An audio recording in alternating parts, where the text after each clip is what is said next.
Welcome to genetics.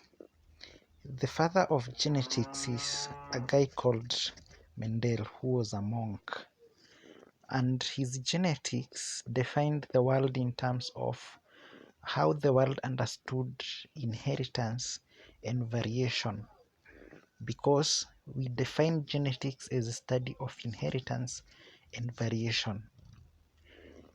The foundation basis of this topic is based on two terms. The first one is dominant and the second one is recessive. A dominant trait is a trait that is superior. It is a trait that is oftenly seen, or it is oftenly expressed at the expense of the other. And therefore, a recessive trait is a trait that is inferior, that is normally covered up. You can take an example of a tall and a short person. The tall person will easily be recognized than the short person because it is, of course, easier to see the tall person.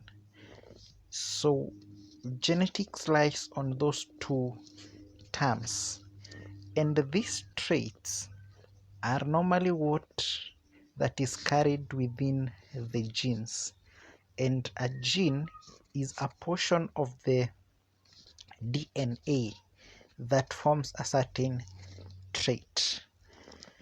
We have other terms that are within this Mendelian genetics, and they include allele, Punnett square, probability, genotype, and phenotype. So an allele is an alternative form of a gene. Every time we see living organisms, we work on probabilities.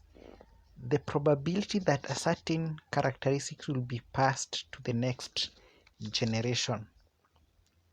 And because genetics is the study of inheritance and variation, there is a probability that how you are today is not how you are meant to be.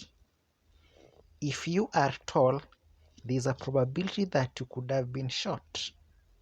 If you are a girl, there is a probability that you could have been a boy. So in genetics, we work with probabilities, the chances that a certain outcome will happen. So these characteristics and these traits that are normally expressed, we have two terms that describes them. We have the genotype and the phenotype. The genotype is from the word gene, and the phenotype is from the word physical outlook. So the phenotype is how an organism looks like. The genotype is the gene that causes an organism to look how it looks. So to continue with it, we have what we call homozygous and heterozygous. Homozygous are the same traits. These traits are normally carried within an organism in paired form.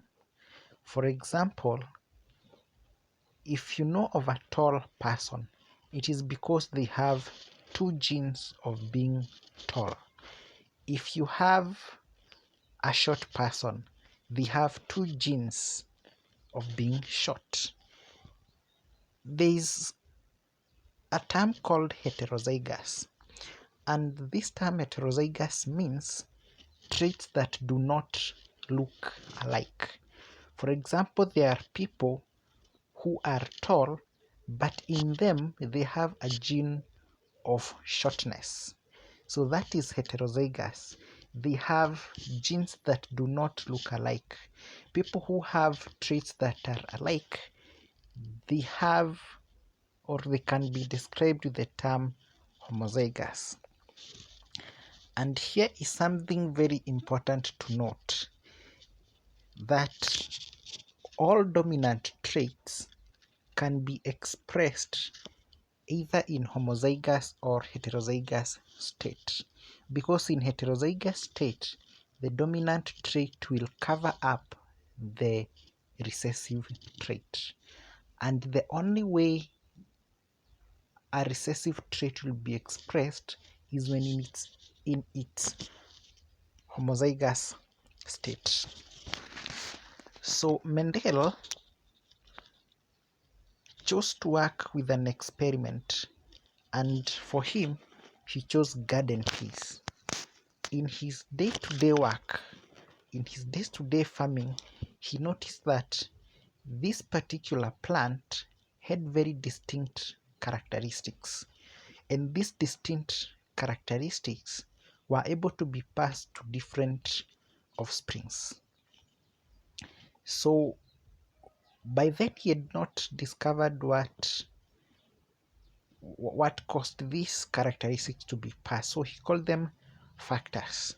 So in his working with garden peas, he decided to use it because garden peas have very many contrasting features. For example, the color of the flower, the nature of the seed, etc. So he chose two types of garden peas in his first experiment.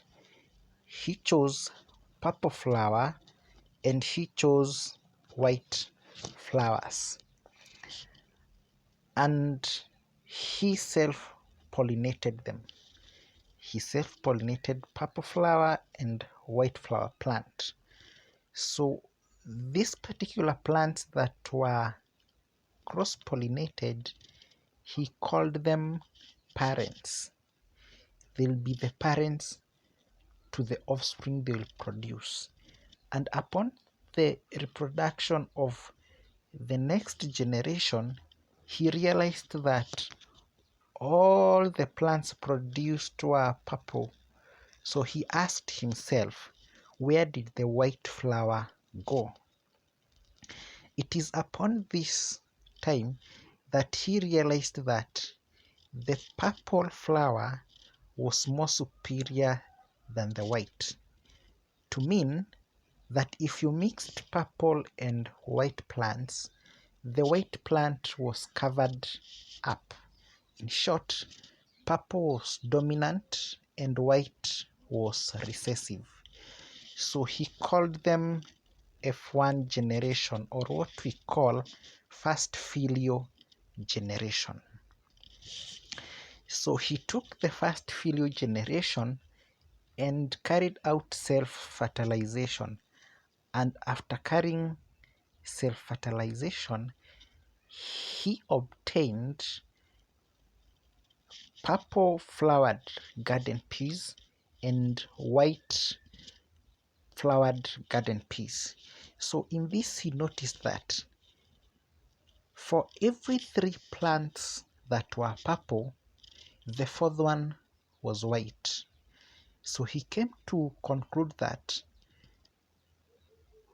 the masked or the recessive trait that had been covered up in the F1 generation was again being expressed in F2 generation, and he therefore came to the conclusion that some traits are dominant, others are recessive.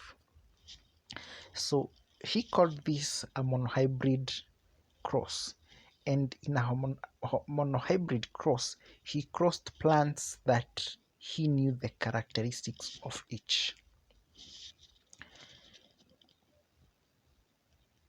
In this particular breeding experiment, it is similar to the one that we've got there before. We have parent P generation, we have F1 generation and F2, and F just means first filio generation,